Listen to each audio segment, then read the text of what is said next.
I think Hunter began to, in his teaching, when he brought, what was then the Orders of Love back in the early 90s, he brought it to England. He did begin to create some categories.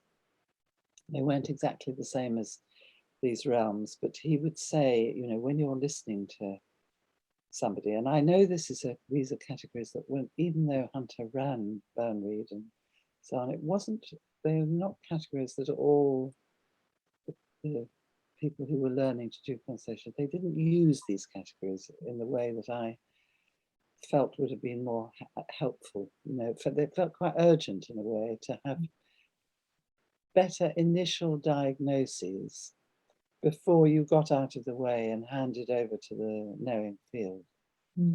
Anyway, he would say you have to first of all check whether the issue that somebody's dealing with is just an existential issue. They might be overwhelmed with grief, or a tsunami might have blown off the house off their world. But these are not therapy issues.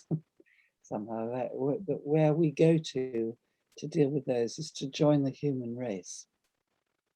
It's a different process altogether. And then he would say there are issues where people's capacity for functioning have got damaged, by trauma or neglect or insufficient practice in reaching out and so on, so that their ability to use their beings as a site of life somehow really needs attention.